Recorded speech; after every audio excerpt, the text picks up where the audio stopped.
High বন্ধুরা, আজকে আমি বাড়িতে বানালাম ঘরোয়া চাল দিয়ে চিকেন কিমা পোলাও। কিছুই না, বাড়িতে ভাত রান্না হলে ছেলে মেয়েদের বাচ্চাদের ভাত খেতে ইচ্ছা করে না, খিদে থাকে না তখন। কিন্তু পোলাও বিরিয়ানি বানালে তখন তাদের খিদেটা বেড়ে যায়। তাই জন্যই আর একটু একটু এরকমভাবে পোলাওটা রান্না করলাম, যে ঘরে যা যা আছে তাই দিয়ে আমি পোলাওটা বানালাম। চলো দেখো কিভাবে বানালাম। কড়াই বসিয়ে দিয়েছি, প্রথমে আমি আলুটা ভেজে নেব। এটা গরম হয়ে গেছে, আমি আলুগুলো ভেজে নেব।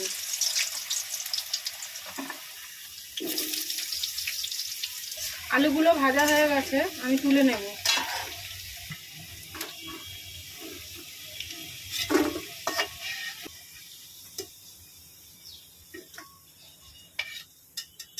এখানে আমি ফোড়নে সাদা জিরে, 4টে শুকনো লঙ্কা, দারচিনি, এলাচ, লবঙ্গ আর 4টে তেজপাতা ফোড়ন দিলাম। এবার আমি পেঁয়াজগুলো কেটে রেখেছিলাম, পেঁয়াজগুলো ভেজে নেব।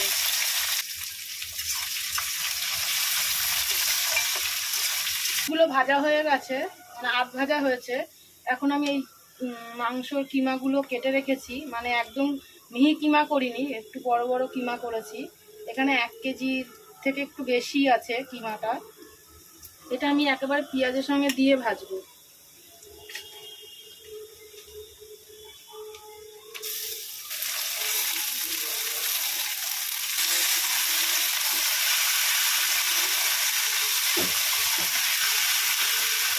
মাংসটা ভাজা হয়ে গেছে।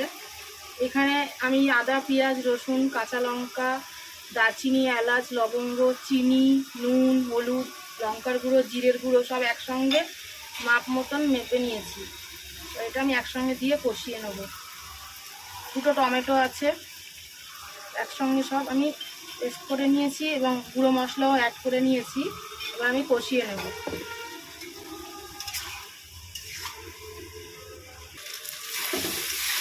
মাংসটা কষানো হয়ে গেছে, এবার আমি আলুটা যে ভেজে রেখেছি আলুটা দিয়ে একটু কষিয়ে নেব।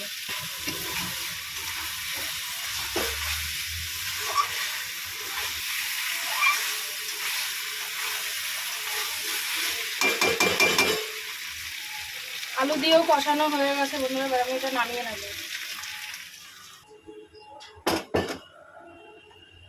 এখন আমি এই চালটা, এটা ঘরোয়া চাল, তাই জন্য একটু মানে সেদ্ধ হতে সময় লাগবে।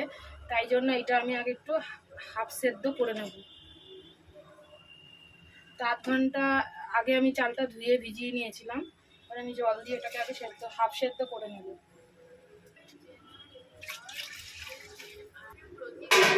ঢাকা দিয়ে দিলাম।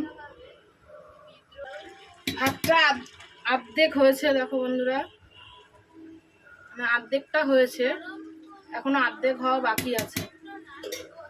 এর মধ্যে আমি সব রকম যা যা লাগে বাকি আছে দেওয়া, সেগুলো আমি দিয়ে দেবো।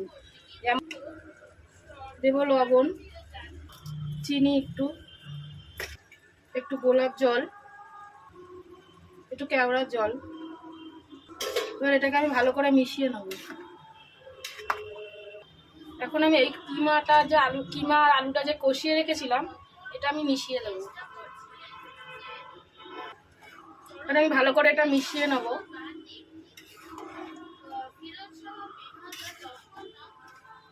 এটা ঢাকা দিয়ে দেবো।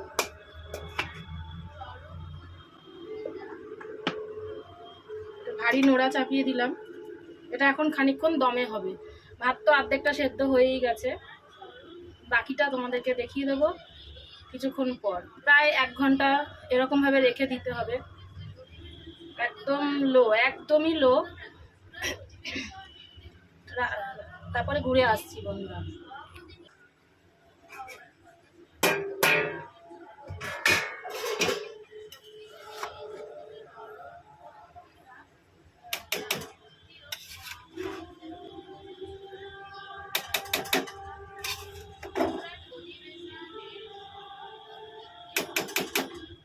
রসটা দিতে ভুলে গেছিলাম, তো লেবুর রসটা আমি এখন দিয়ে দিচ্ছি। লেবুর রসটা দিলে কি হবে, একটা ভাতের সাথে আরেকটা ভাত জড়িয়ে যাবে না, ঝরঝরে হবে। একটু নেড়েও দিলাম।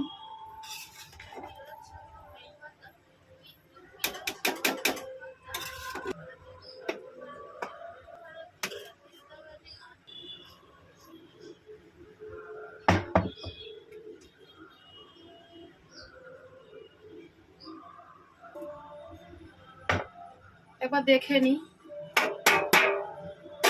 এবার আমি একটু ঘি দিয়ে দেবো।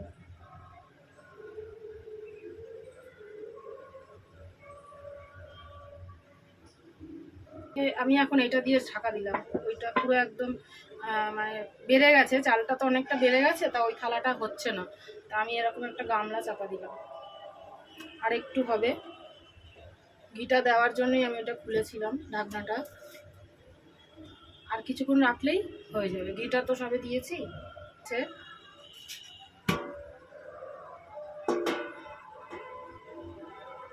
কি সুন্দর গন্ধ বেরোচ্ছে।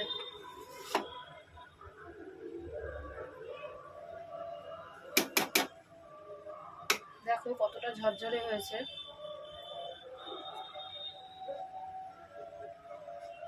আর অনেকটা কিমা দেওয়াতে অনেক মানে কিমা দেখাও যাচ্ছে বেশ ভালো।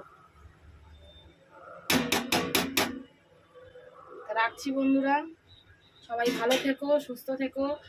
আর বাড়িতে অবশ্যই বানিয়ে করে খেয়ে আমাকে কমেন্টে জানিও কিরকম লাগলো ঘরোয়া চাল দিয়ে কিমা পোলাও।